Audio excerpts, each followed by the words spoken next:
Fala de Pirona, está começando mais um Dipironecast, seu podcast acadêmico da área da saúde. Eu sou o Pedro. E eu sou o Felipe. Prazer estar aqui novamente. A gente está de co-host hoje, né? A gente tem um convidado mais especial, que é o doutor professor Hernan, que ele é intensivista e cirurgião vascular pela USP Ribeirão, tem mestrado em odontologia e é nosso querido professor de urgência e emergência aqui na UNIT, né? Professor, seja muito bem-vindo. Eu que agradeço pela oportunidade que vocês estão oferecendo aí. Então, hoje a gente vai discutir um caso clínico que o professor não tem um conhecimento prévio desse assunto. Ele vai, obviamente, tratar disso, que ele é um especialista na área. E a gente vai discutir um pouquinho. Ele e Felipe vão trabalhar um pouco esse assunto. Eu vou ler o caso para eles e eles vão mais discutir. Beleza? Alguma dúvida? Então é interessante até para o pessoal que está escutando o podcast de tentar raciocinar junto também, de utilizar o caso também para ir trabalhando seus conceitos e vendo se as hipóteses são as mesmas que as nossas, o que é que pediria no lugar.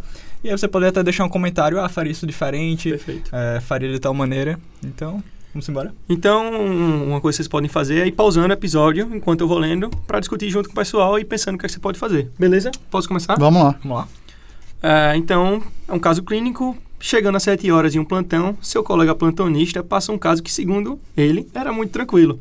Por isso eu resolvi deixar para você, professor. É uma paciente do sexo feminino, 44 anos, que chegou com um quadro de rebaixamento do nível de consciência e dispneia. Teve um início gradual, há 3 dias, com piora ontem à noite. A saturação da paciente era de 93% em máscara não inalante, 15 litros por minuto, mantendo respiração abdominal e tiragem intercostal. Foi realizada a intubação e aí foram feitos os exames. Né? Antecedente pessoal, a paciente tinha hipertensão arterial sistêmica, era cardiopata e nega demais comorbidades. Fazia uso de um antihipertensivo pela manhã, porém o acompanhante não sabia relatar qual era. Foi realizada uma célula analgesia com midazolam e fentanil. Sintomas vitais da paciente: frequência cardíaca de 116 batimentos por minuto, frequência respiratória de 20 incursões por minuto, saturação de 95% em ventilação mecânica, pressão arterial de 65 por 40.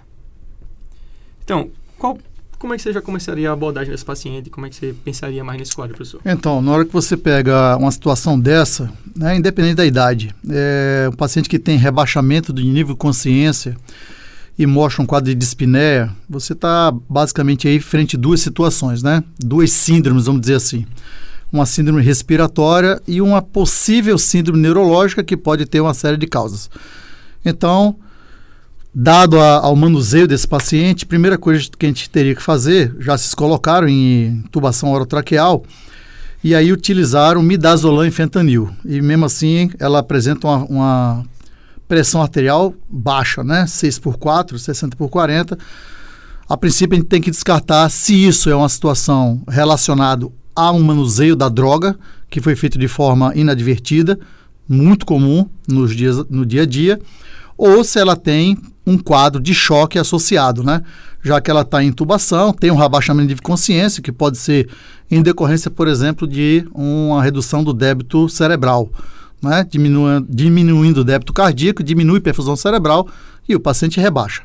Então, frente a essa situação, nós temos que, primeira coisa, garantir vias aéreas, vocês já fizeram aí, né? Não sei se a droga de intubação foi feita de forma adequada, midazolam e fentanil, talvez não seja a melhor opção. A de intubação, na realidade, foi feito etomidato, 10 ml, 10 ml de succinilcolina e foi feito um push, dose de adrenalina de 10 microgramas. Tá, então, começamos aí, eu já não concordo muito com esse esquema de fazer esses push de adrenalina, tá? O push de adrenalina, ele é citado, ele é referenciado, né? Tem colegas aí que citaram já isso como sendo uma medida eficiente. Claro que isso tem trabalhos mostrando que ele é efetivo, mas a gente precisa pensar também que ele é efetivo no momento do acesso à via aérea, mas nós temos que pensar um pouco mais à frente, né? Quer dizer, o push de adrenalina, ele vai me garantir que o paciente não tenha um descenso pressório durante a intubação, mas isso tem uma série de repercussões negativas, como, por exemplo, sobrecarga renal, né? O que o paciente já pode ter um comprometimento ou pode estar evoluindo para um comprometimento e esse push de adrenalina talvez não seja adequado nesse momento. Mas, assim, de toda forma, não é incorreto. Outra questão que você colocou aí foi o etomidato, 10 ml, succinil, 10 ml. Eu, como intensivista, e eu costumo falar isso sempre com os alunos, 10 ml para mim não quer dizer nada, né? Eu preciso saber questão de concentração, quilo-peso. Perfeito. Né? Uma paciente de 44 anos está perfeito. Qual é o peso predito dela? Né? A gente precisa definir isso para definir, por exemplo, 10 ml da succinilcolina 100 mg ou 500 mg. Isso vai depender do peso dela. Perfeito. Né? Peso predito, como o etomidato também. Né? O etomidato recentemente caiu numa discussão muito grande aí sobre índice de mortalidade para intubação. Mas assim, não é o nosso foco da discussão aqui. E então, por exemplo, professor, apesar disso, depois de intubação, como é que seria o seu encaminhamento, então, a sua condução? Havendo a intubação, como vocês utilizaram aí, etomidato e a succinilcolina, lembrando que o etomidato, embora ele seja cardioestável, a depender da velocidade de infusão, ele pode causar uma descompensação hemodinâmica, ele pode gerar hipotensão. Mas, como todo conceito que existe em qualquer situação de choque, seja obstrutivo, seja neurogênico, seja cardiogênico, ou seja hemodinâmico, a primeira coisa a ser feita é fluido. Então, tem que fazer reposição volêmica. Perfeito. Né? Para ver se a gente consegue corrigir ou consegue melhorar esse status pressórico. Uma coisa que é muito discutida, muito debatida é a questão da dúvida entre soro fisiológico e o ringue lactato, né? A gente vê muito isso. Então, há tempos atrás, vamos dizer tempos atrás, porque isso já houve uma mudança, a discussão era qual tipo de líquido, né? O que a gente sabe é cristalóide. Perfeito. Isso. Não interfere se ele é uma solução balanceada ou não, né? Isso já caiu por terra. Antigamente tinha essa definição que melhor seria a solução balanceada, porque ela é mais fisiológica, mas isso já caiu por terra. Tanto faz ser o soro fisiológico como ser o Ringer com lactato, como também o plasma light. O que a gente não pode fazer em situação alguma é soro glicosado, porque isso aí não repõe volume em nenhuma hipótese. Por ele ser hiposmolar, né? Por ele ser hiposmolar, ele fica em torno de 20 a 30 minutos na corrente sanguínea e depois ele passa para o espaço intercelular. Então, esse espaço extracelular só gera edema e não sustenta a manutenção da volemia. Perfeito. Excelente. E, professor, assim, uma dúvida muito grande na prática é quanto de volume eu faço para esse paciente, né? Então, essa questão do volume é uma questão muito subjetiva, né? Sabendo que um paciente está nessa fase inicial, a gente pode fazer inicialmente o que a gente chama de saber se ele é um paciente fluido responsivo, né? Porque cai em um conceito diferente aí, de fluido responsividade e fluido necessidade, né? São coisas diferentes. Mas, a princípio, a gente partindo do princípio que é um paciente que está em choque ou pelo uso inadequado de droga ou uma outra situação qualquer, a gente vai fazer em torno de 500 ml de volume, né? Isso aí pode ser em torno de 5 a 10 minutos e a gente vai observar se ele é fluido responsivo. Lembrando que apenas 30 a 40% dos pacientes em choque são fluido responsivos. Né? Então, assim, isso é um fato que precisa ser observado. E como é realizada essa administração do fluido? Então, 500 ml em 5 a 10 minutos, né? E aí a gente vai ter que fazer medidas de avaliação se ele vai ter uma fluido-responsividade. Perfeito. O aumento da pressão arterial não é indicativo que ele seja fluido-responsivo. Né? A fluido-responsividade, ela se representa como melhora de 10 a 15% do débito cardíaco, Perfeito. Não da pressão arterial. Perfeito. A intenção é essa, né? Melhorar o débito cardíaco. Sim, porque muita gente que está na porta de entrada, vamos dizer assim, na emergência, se baseia no aumento da pressão arterial. Olha, fez o fluido e a pressão melhorou. Pressão melhorar não representa necessariamente que débito cardíaco tenha melhorado. Perfeito. Tá? Pronto, excelente. E, Pedrinho, assim, acho que a gente fica na dúvida nesse momento de qual seria a etiologia desse choque, né? Perfeito. Aí, professor, o que é que a gente podia pensar em etiologia? Tem alguma divisão que a gente possa fazer para pensar nas causas de choque? Então, hoje nós temos um recurso muito interessante que é o chamado POCUS, né? Que é o Point of Care Ultrasonography, ou seja, ultrassonografia à beira do leito. É uma ferramenta que não é exclusiva hoje do radiologista, né? Eu posso até dizer que o radiologista talvez não tenha tanto domínio assim, claro que ele tem, porque ele mexe com isso, mas não é o campo de atuação dele. E o uso do ultrassom à beira do leito, hoje nós temos diversos protocolos, um dos principais é o protocolo Rush, e ele consegue, né, determinar o tipo de choque que é. Ou, se você quiser, nós podemos instituir o protocolo FALS, né, onde dentro do FALS está incluído também o protocolo Rush como o protocolo Blue. E aí nós conseguimos saber se o choque é obstrutivo, se ele é cardiogênico, se ele é hipovolêmico. Então, a gente já consegue determinar mais ou menos ajudar no diagnóstico. Ou descartar, né? Ou descartar, isso. Lembrando que o POCUS, ele é um auxiliar, é um complemento no raciocínio. Perfeito. O raciocínio, eu continuo dizendo, ele precisa ser clínico. Isto é uma ferramenta que pode ser utilizada. Mas o contexto clínico, né, como o Felipe estava comentando, precisa ser pensado, raciocinado clinicamente, e a ferramenta vai lhe dar uma ajuda. Perfeito. Né? Então, no caso dessa paciente que tem 44 anos, teve um rebaixamento de nível de consciência, teve essa dispneia e teve uma evolução gradual, como é que a gente começa a pensar nela? Então, pensando que é uma paciente de 44 anos, que tem um passado hipertensivo importante, que rebaixou o nível de consciência, primeira coisa que a gente faria seria, dentro do possível, quando você estabilizar a doente, ou seja, quando eu tiver condições clínicas de estabilidade, e a estabilidade não é retorno da pressão. Perfeito. Né? Como nós já comentamos. Aí tem outros sinais, como, por exemplo, diurese, etc. Uhum. Aí a gente entraria com outras situações. Só me refaz a pergunta de novo, só porque eu perdi um... A paciente com 44 anos. Sim, então, faria primeiro isso, então, seguindo a linha de raciocínio, partiríamos, então, por exemplo, ela estável, uma tomografia para descartar qualquer evento neurológico, e aí o próprio POCUS, né, eu já faria a parte cardiovascular e a parte respiratória. Perfeito.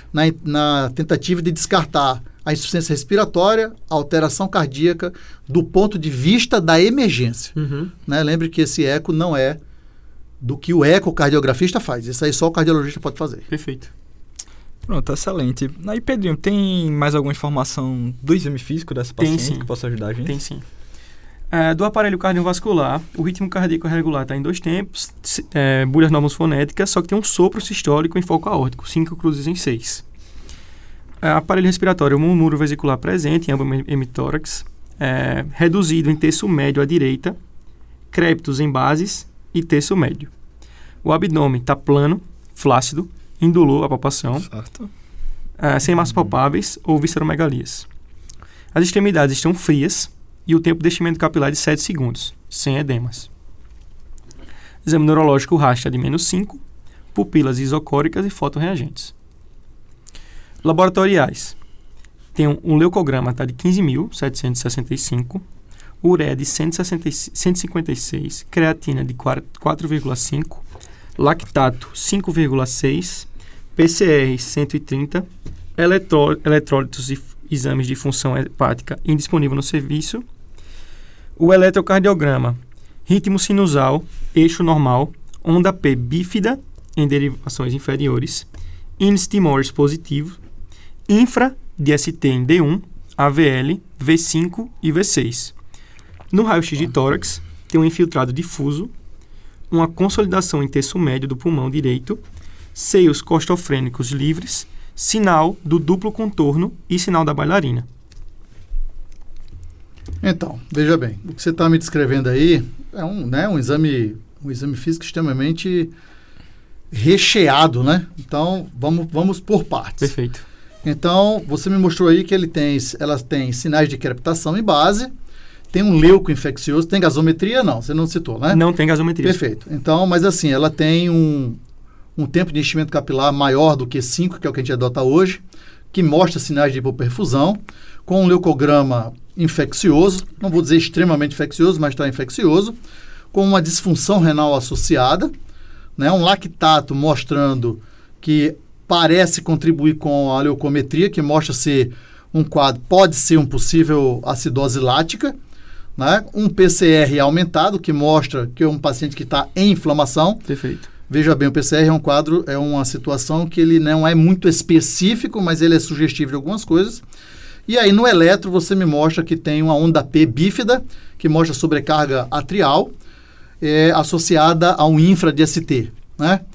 O que sugere, aparentemente, que seja um quadro associado, talvez um quadro isquêmico, um quadro isquêmico cardíaco que esteja evoluindo com uma síndrome cardiorrenal, né, uma disfunção cardíaca com disfunção renal já prévia, porque ela já tem alteração renal, ou algo muito abrupto, aí precisaria ver melhor essa situação. Mas, mediante essa situação aqui, talvez a gente esteja frente a uma situação de um choque cardiogênico em instalação. associado talvez a uma sobrecarga aí por uma hipervolemia, o que justificaria talvez o infiltrado pulmonar na base do lado direito.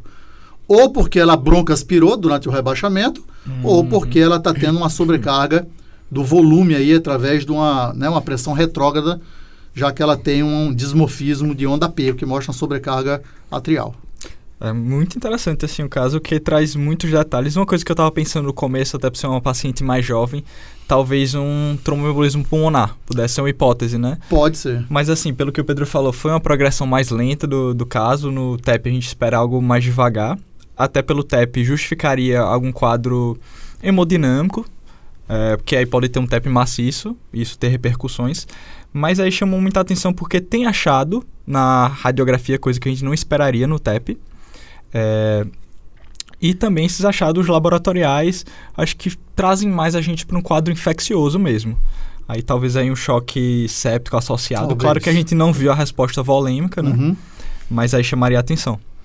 A questão do TEP, embora, como você tenha falado aí, ele seja um quadro mais abrupto e progressivo, a gente não pode descartar por excelência, tá? Porque ele pode ser um TEP que esteja, que a gente chama de, entre aspas, né, chuveirando. Ele libera êmbolos de forma continuada, até que chega um momento que ele faz uma oclusão total da artéria, né? Mas aí eu teria imagens diferentes, poderia ter alteração no eletro, né? Justo. O próprio eletro, e aí o próprio POCUS já me ajuda na identificação se é um quadro de tromboembolismo ou não, porque eu posso fazer o próprio FAST, o protocolo FALS ou o próprio protocolo RUSH me dá esse subsídio para eu descartar que seja TEP ou não. Perfeito. Tá? Então, professor, diante desse quadro do paciente, o que é que você tomaria como conduta? Então, paciente não responsivo vamos supor, né, não responsivo a volume, nesse momento a gente inicia concomitantemente, caso ela não responda a volume, drogas vasoativas. É a primeira opção. Noradrenalina continua sendo a opção para essa paciente, né? E aí a gente vai fazer outros exames para saber se precisa associar ou não. Pensando num choque séptico, a nora, primeira opção, acima de 0,25, 0,30 microgramas por quilo de peso, associaria uma segunda droga, que é a vasopressina. Perfeito. E se houver um comprometimento depressivo do miocárdio pela sepse, ou até um choque cardiogênico, que eu tenha outros dados, como, por exemplo, saturação venosa abaixo, cava, índice de distensão de cava, saturação venosa central, estiverem inadequados, com outros parâmetros, eu posso, inclusive, associar a dobutamina numa expectativa de melhorar isso daí. Perfeito. Então, foi nessa ideia de aplicar droga vasoativa, foi tentar realizado um acesso central em veia subclávia direita. Tá. Só que após isso, o paciente apresentou uma dessaturação e redução da pressão arterial. E na ausculta, teve uma redução de murmúrio vesicular em hemitórax direito. E é isso. E aí, o que aconteceu? Qual é a conduta? Então, muito possivelmente, acesso subclávio com baixa de pressão, até que se prove o contrário, pneumotórax associado. Perfeito. Tá? A subclávia, eu como cirurgião vascular e como intensivista, a gente sempre orienta o seguinte: procedimentos de acesso em veia subclávia só se deve fazer em duas situações. Ou se você souber resolver a complicação, que é o pneumotórax ou o hemopneumotórax, que não é uma realidade nem dos intensivistas, nem do pessoal de porta, ou se você tiver uma retaguarda da cirurgia que esteja ao alcance. Não é aquele cara que você liga para ele voltar, para ele chegar daqui a 2 horas, não. É alguém que esteja presente dentro do serviço para fazer, eventualmente, a drenagem. Lembrando que esse paciente, dentro dessa quadro de instabilidade que ele está, não necessita do raio-x, né? Pode ser clinicamente, como você já falou aí, a diminuição ou ausência do murmúrio, um hipertimpanismo. Se for uma sala vermelha, por exemplo, ele pede um pouco a adequação do barulho, mas pode ser utilizado. Ou o próprio ultrassom protocolo Blue me mostra com muita tranquilidade e já tem validação para a identificação de pneumotórax e já realizar o procedimento. Perfeito. Então, vamos lá, vamos botar no papel. Tá. O paciente ele tem um possível choque cardiogênico, tem outro possível choque séptico, no caso uma sepse, né? Porque Isso. ainda não sabe se ele foi responsivo ou não à droga Isso. vasoativa. E tem um possível choque obstrutivo. Como é que a gente vai proceder? Por exemplo, no caso da sepse, como é que a gente fecha o diagnóstico da sepse? Então, a sepse você vai ter que dar o segmento, né? Então, eu vou fazer existem 2 protocolos bem instituídos hoje. Um do protocolo Sepsis 3, que não usa o sistema CIRS, né, que é da resposta inflamatória sistêmica, e o protocolo do ILAS, né, que é o Instituto Latino-Americano de Sepsis, que pede para que você utilize, se necessário, os scores de CIRS. A gente pode utilizar as 2 situações, não é proibitiva, e a gente pode fazer o segmento na expectativa de drenagem, não deixa de ser uma drenagem, né, de fazer uma diferenciação do tipo de choque. Perfeito. Tá? Para poder definir. Então, a gente tem alguns exames, né? A gente pode enquadrá-lo, ele já estando dentro do hospital, não se aplica mais o Quick SOFA, né? Ele estando já dentro de uma porta de emergência, já é o SOFA propriamente dito, o que a gente pode fazer uma diferenciação do quadro, se é um quadro de sepsis ou não. Lembrando que esse score de SOFA, ele não é definitivo. Se ele mesmo assim ele der um score negativo e o seu pensamento for que seja sepse, trate. Perfeito. Porque a gente não trata números nem tabela, a gente trata contexto clínico e paciente. Perfeito. Então, por exemplo, se deu SOFA e ele está indicando um quadro de sepse, como é que a gente vai proceder? Então, aí a gente vai fazer a reposição volêmica, né, 30 ml por quilo de peso. Esse número cabalístico, na verdade, não é um número cabalístico, né? O número real é de 20 a 40, a gente tem uma mediana de 30. Claro que essa reposição vai depender do tipo de paciente. Por exemplo, paciente renal crônico, já está hipervolêmico, paciente cardiopata com insuficiência cardíaca, não vai poder receber os 30. Perfeito. E concomitantemente, se não houver resposta à reposição volêmica, a gente já começa as drogas vasoativas, né? E no primeiro momento, os primeiros 45 minutos a 60 minutos, já inicia o antibiótico, independente de cultura ou não.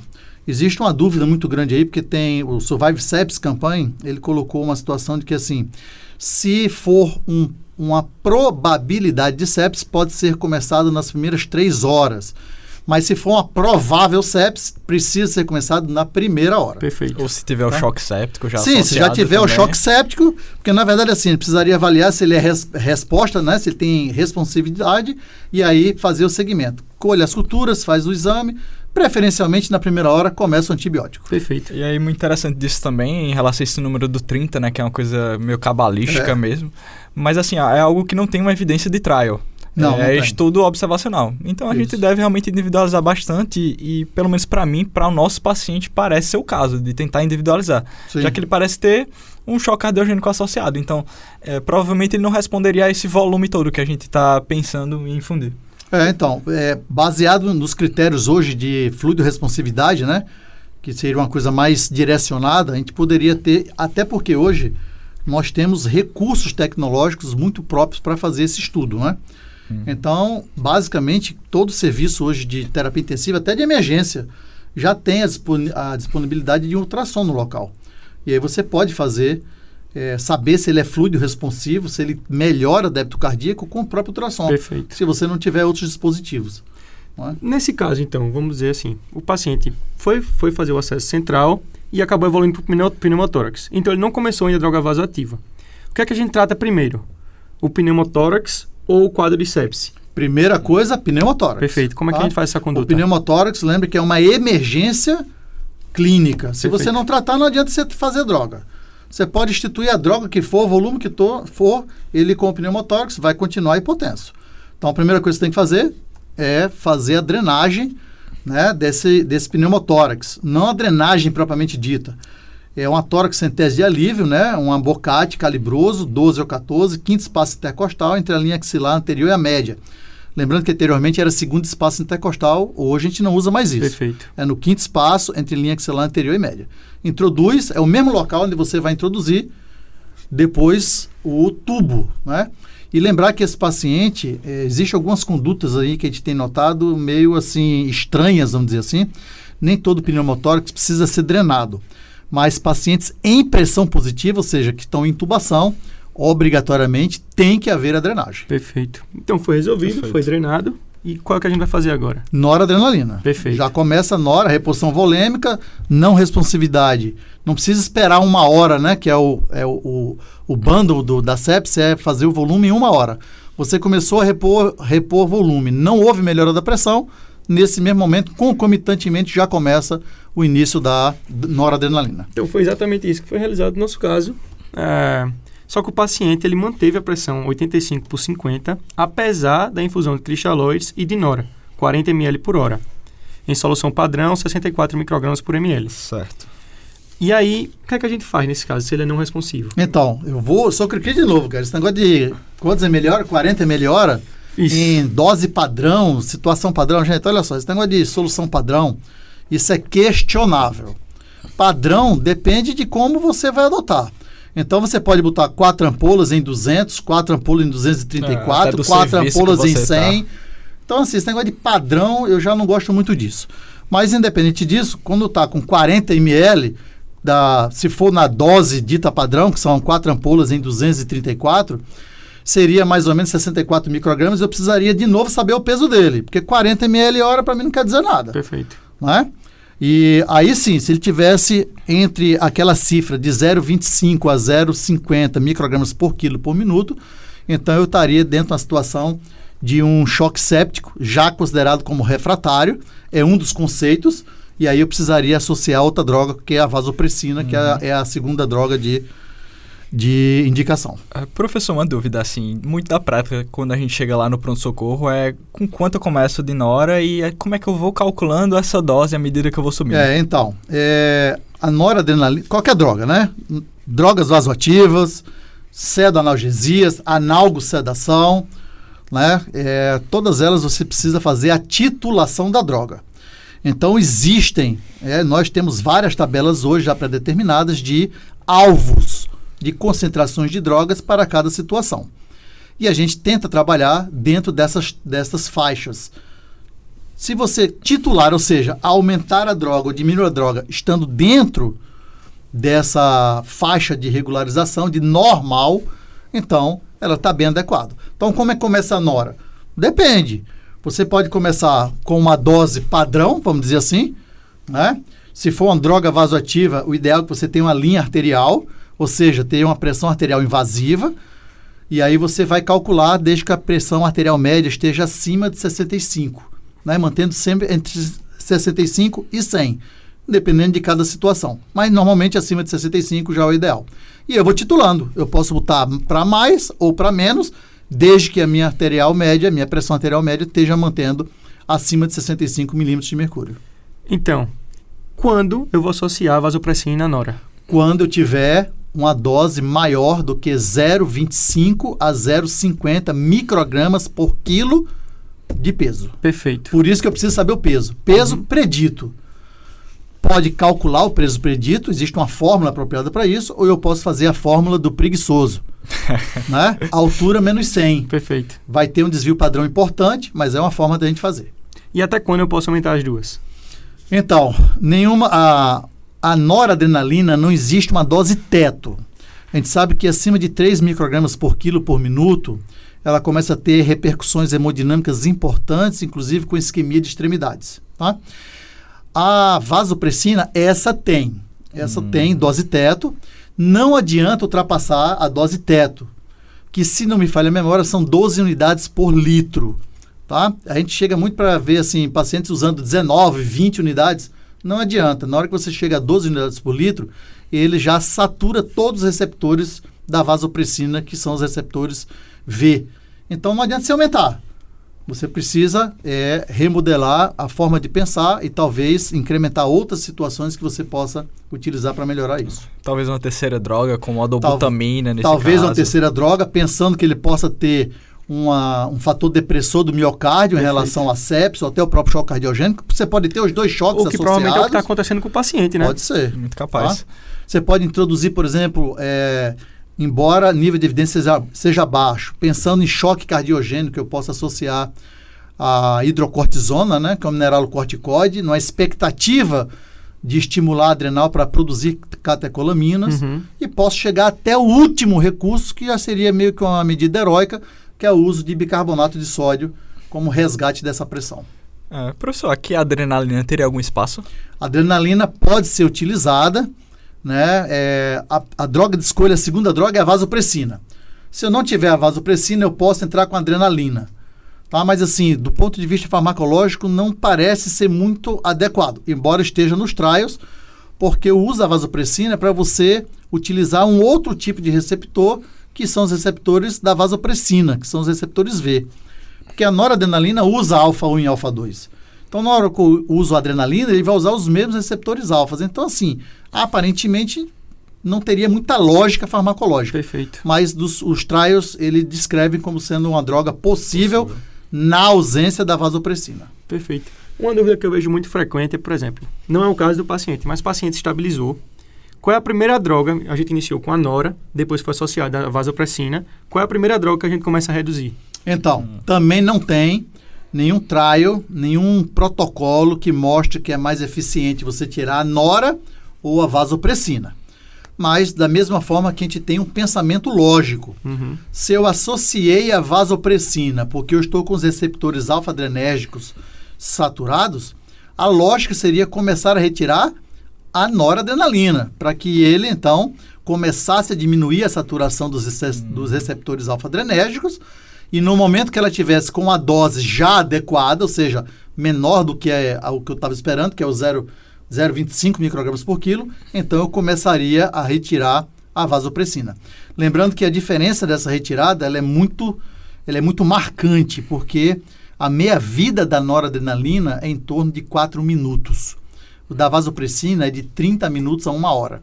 Então não adianta você baixar a vasopressina que ele vai demorar até 1 hora para a pressão se mostrar real. Perfeito. A nora não, você baixou, com 4 minutos ela vai cair. Então é até mais fácil ter o controle a partir da Sim, nora, né? é mais fácil você titular. Perfeito.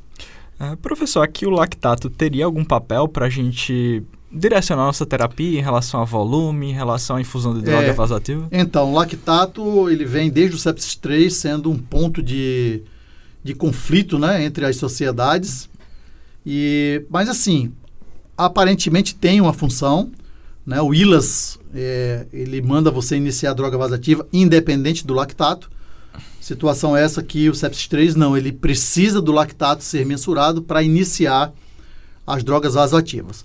Mas assim, o clareamento dela, que a gente chama, né? Quer dizer, a diminuição em torno de 50% desse lactato nas primeiras 3 horas, é um indicativo de que a sua conduta está sendo adequada. Perfeito. Tá? Lembrando que as catecolaminas, como a adrenalina, como a noradrenalina, pode inclusive aumentar o lactato também. Perfeito. Então, vamos trabalhar um pouquinho mais a sepse. A gente fez a droga, fez volume. Qual é a outra droga que a gente pode associar? Por exemplo, qual antibiótico de escolha nesse caso?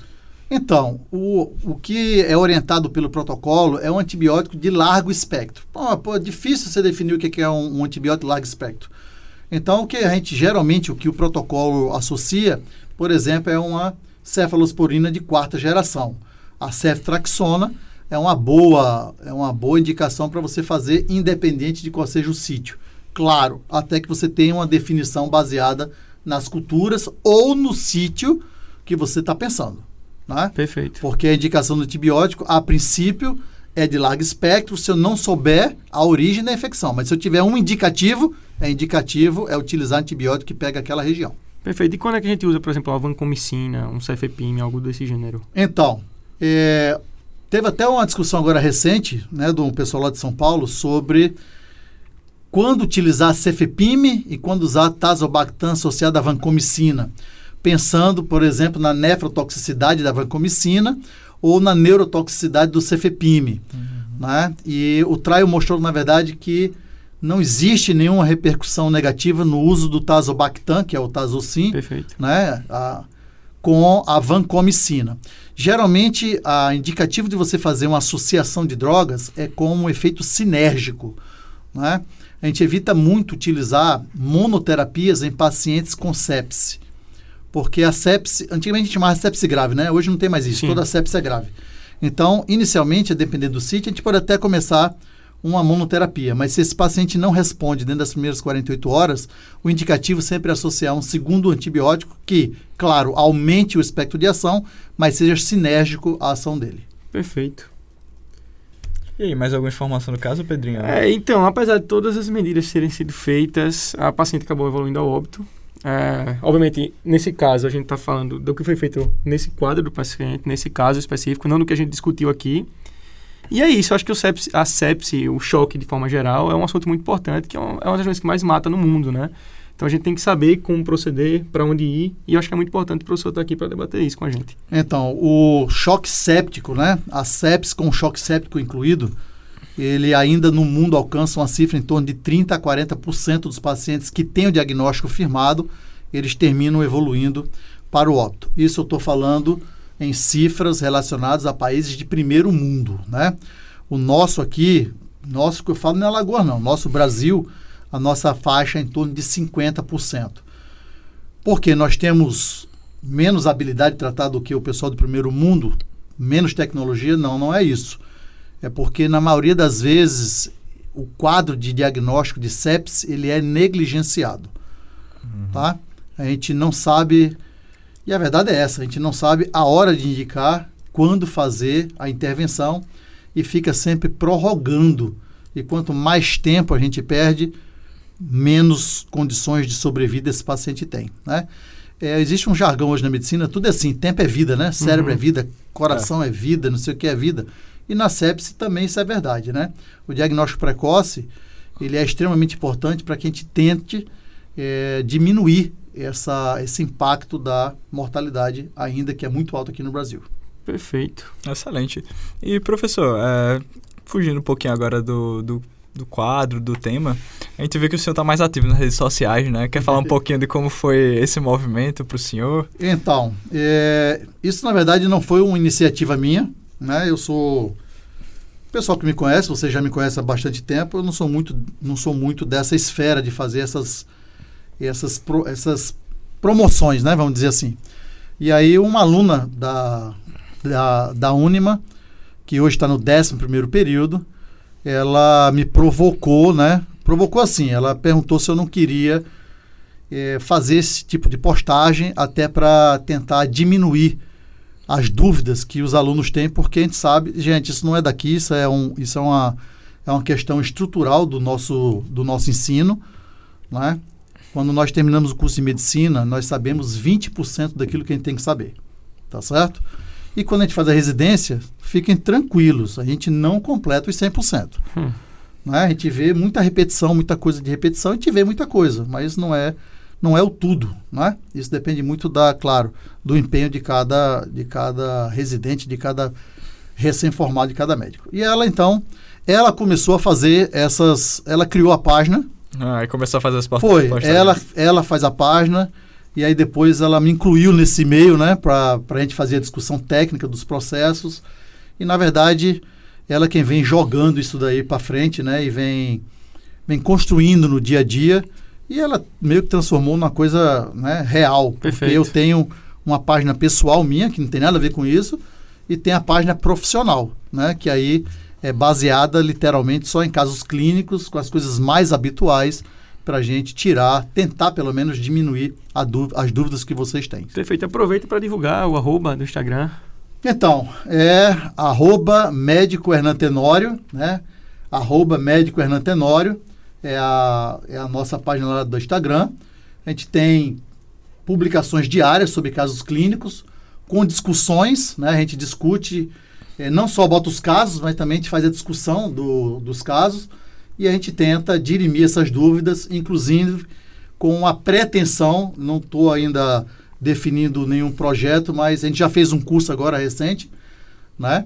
E sobre tanto emergências como curso de suturas, mas existe uma proposta desse mesmo grupo da gente abrir o curso de emergência, né? Baseado nas situações mais habituais, mais reais.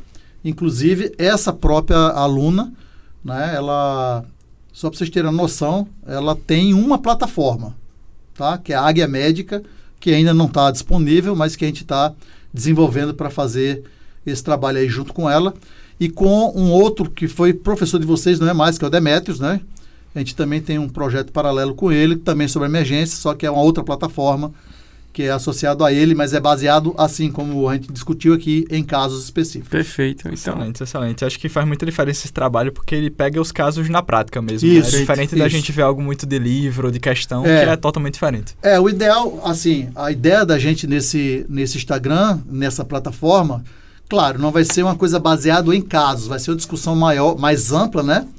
Da discussão sobre as emergências, mas, claro, sempre pontuando os casos clínicos que a gente pega no dia a dia. Até para poder não ficar um curso meramente teórico, né? Como existem vários outros, né? Isso. É o diferencial. Até com a ideia de fazer, aí ela tá vendo um caso, tá vendo o caminho para ver isso, para a gente fazer um sistema de mentoria. Perfeito. Tá? Beleza, Excelente. professor. Então, oportunidade de dar um recado aí para os alunos, para alguém que você queira dar um recado. Então, o meu recado é sempre o mesmo, né? Vocês estão numa fase de formação e não de deformação, né? E não percam a oportunidade de estar sempre estudando, lendo. Não interessa o que o Hernan fala, o que o João fala, o que o Pedro fala. Interessa o que está na literatura, aquilo que tem estudos. Lembrando que nem todo papel traz coisas interessantes. Porque Perfeito. papel cabe qualquer coisa, né? Mas os trials hoje têm trials muito bem desenhados, tem artigos muito bons e que, claro, depende da revista que vocês forem acessar, mas que o importante é sempre dar continuidade no ensino. Não é se basear. A faculdade, seja particular, seja estadual, seja federal, ela é um norte, né? Mas isso depende muito da pessoa, do estudante, para progredir no seu dia a dia. Perfeito. Tá? E aí, Felipe, quer mandar um recado para alguém?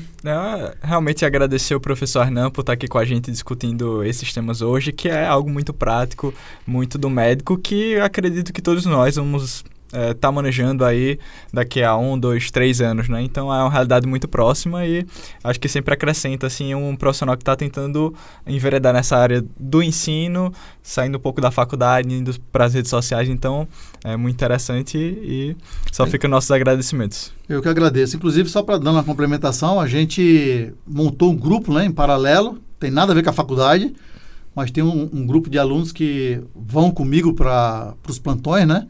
E a gente consegue, assim, deixa vocês deslancharem, né? Vocês fazerem bastante intervenções, claro, sempre orientadas na intenção que vocês tenham um acréscimo.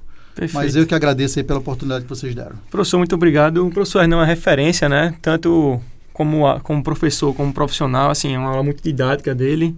Agradecer pelo esse bate-papo, foi muito esclarecedor.